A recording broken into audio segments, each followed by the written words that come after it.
Hey, welcome to this week with Bob and Chris, and Chris is already wound up. So Oh man, this is a good one. This is the type of shit that irks me. It just irks me. yeah, it goes. So what? So what's got you all fired up today, Chris? Oh man, okay. I posted I posted this on my LinkedIn, and there's a let's break it down. VMware ESXi. A lot of companies use it to run their infrastructure. They have their virtual servers on there, and the number one thing you shouldn't do is expose it to the internet. That's number one. And then number two is you should patch it. So what happens when you expose it to the internet and you don't patch it, and then threat actors decide to use a 2-year-old vulnerability and automate attacks? You get 3,200 plus machines on the internet being ransomwared. So you got to write some checks now. Yeah, well, it gets better, right? Because CISA for the United States wrote a script that says, okay, cool. On the first wave, run this script. We can use some metadata. We can probably get it back. So what do the threat actors do? They're like, oh, you think you're cute, do you? They run a second wave and they change the encryption to basically invalidate the script and make it so you're not going to recover. So all I got to say is I hope you have backups.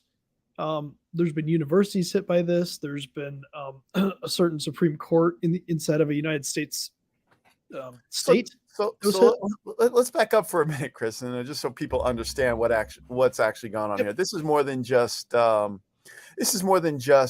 having a web server sitting out that people can see on the internet. This was the web servers that controlled a whole bunch of other servers to control their infrastructure. So it was the master control for where people could run these computers. Yep, it's a hypervisor. So let's say your business runs 5 virtual machines, and you have a do I want to say it? Yeah, I'll say it. You have a lazy admin who wants to be able to access it remotely and just goes in and exposes it to the internet. Nothing can go wrong there. Nothing. It allows them to work from home easily. Yeah.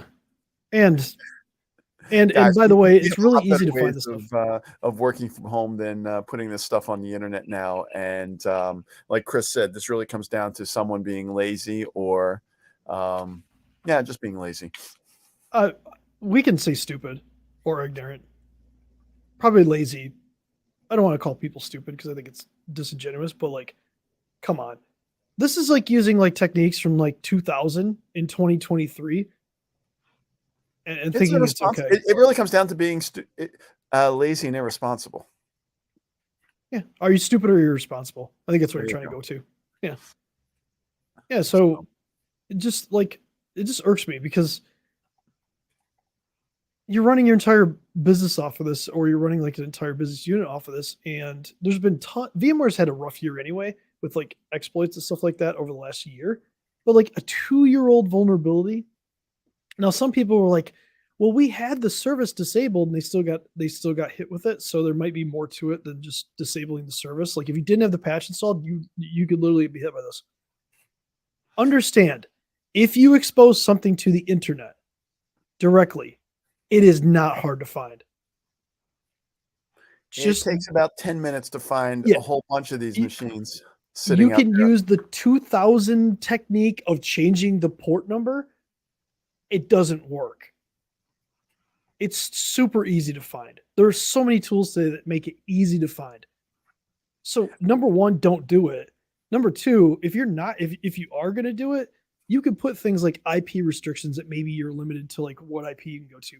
Or better yet, have a VPN or have some sort of remote access back into the environment that is secure and safe and not expose your entire business to a ransomware attack. Because all these people that get taken down, if they weren't doing backup, or even if they were doing backup, like it's gonna take them how long to recover? So just hold on for a second for changing the port. This week I was walking through an office building. Mm-hmm. And there was a door open for a hallway. It had a server closet. It was a small server closet for some small business. Ooh, physical security. I love it. Big notice on the monitor. It said, RDP port has been changed to this. I'm like, I wanted to take a picture of it, but I was like, I can't do that. This is the equivalent of putting a key under underneath like you or on top of like your door sill outside or underneath your mat and expecting somebody not to find it. I'm putting a post-it on the door that says Yeah, yeah. look If on you the want mat. to, yeah, if you want to enter my house, just look under the mat. Or you don't even have to have a post-it note. Somebody's gonna find it. Or one of those fake rocks that you can clearly tell is a fake rock. People love to do that. Look, like we're not trying to rail on people, but like I have a good question. I think this is a valid question for everything. Is your IT holding your business back? Or is it actually exposing your business to a level of risk that you're not even sure that you have? Most people don't know. Exactly. So if you're not testing things, if you're not going through and looking at this on a routine basis, even if it's quarterly, at least you would catch something like this. But this was a 2-year-old unpatched thing. Think about that. 2 years. And to be fair, the threat actors that did this, I mean, it's kind of genius. They automated most. It looks like it's completely automated. It literally goes out, searches, finds it, and it launches the attack without any human interaction at all. That's why it's so easy. Encrypt it, put up a screen and says, pay your Bitcoin and we'll think Yeah. about giving you some keys. And they waited 2 years to use it. It's not quite 2 years. It'll be 2 years this month before the patch got That's released. always, So, that's been the case for multiple things. The SQL attacks Yeah. in the past have all been people that failed to patch. yeah, Eternal Blue, stuff like that with Windows. Like there's been a bunch of vulnerabilities out there that just like if you continue to not patch, eventually somebody's gonna find out. Same like, thing with the old software. Some of the software Yeah. that's sitting out there we can't patch. Yeah, and that's why you have to look at it from a risk perspective and say, okay, well, what do I want to do with this? This is a risk to my business, but can we put at least controls in place that can minimize the risk? I'll tell you one control that doesn't minimize risk: exposing stupid shit to the internet. Just don't do it. Well, it goes, Chris, it goes back to, why we use a third party to monitor us. Yeah. So from the IT perspective, if you've got if somebody's got an internal IT team or they're using another company, maybe it's time to bring in somebody else to monitor what's going on and look for, and do the risk assessments that are independent of the IT company, because they can't prove your own stuff. Yeah, and at the risk of just like kind of like blowing up our entire business model, like I'm getting to the point now where I don't think IT and cybersecurity should be delivered by the same company, and that's going to be an unpopular opinion, because both of us do both. But like I'm getting to that point just where you need to have somebody that can be held accountable for certain things, and if you're putting it, and I understand affordability aspect of it. Like I understand that having two companies is probably unaffordable for a lot of small businesses, and I get that. And you're going to put your trust into people. Going out of business is a lot less unaffordable. That's a fair point. More. But I think at some point, I think there is a size of business where you get to where having two companies is a better play for you. And I don't think it has to be that big of a business. I think you need to get to a point where you have a budget and you can have checks and balances. Because inside your business, you're going to have checks and balances. At least I hope so. At least somebody can't run like somebody like access to your finances, right? It's not just one person, I hope. You'd be surprised. Oh, okay. But I mean in a bigger business, like smaller businesses, I understand that because you can only hire so many people, and I get that. But like as you get bigger, and I'm not talking like super big. Once you have like 20 employees or something like that, or even 15 employees, there's going to be a time where you have to really think about: is it good to have one company, or is it better to have two companies and have kind of like strategy first and Overwatch than it is to just have one company? Yeah. Or at the very least, hire a company to help you with the strategy. And maybe just review your IT company to make sure that they're doing what they say they're doing and what they should be doing. Because like you and I, we'll work with anybody. Like we're super cool about that and stuff like that. But like there are a lot of people in this industry that just don't want to work with other people. They want to hold everything close to the vest. They think that you're an enemy.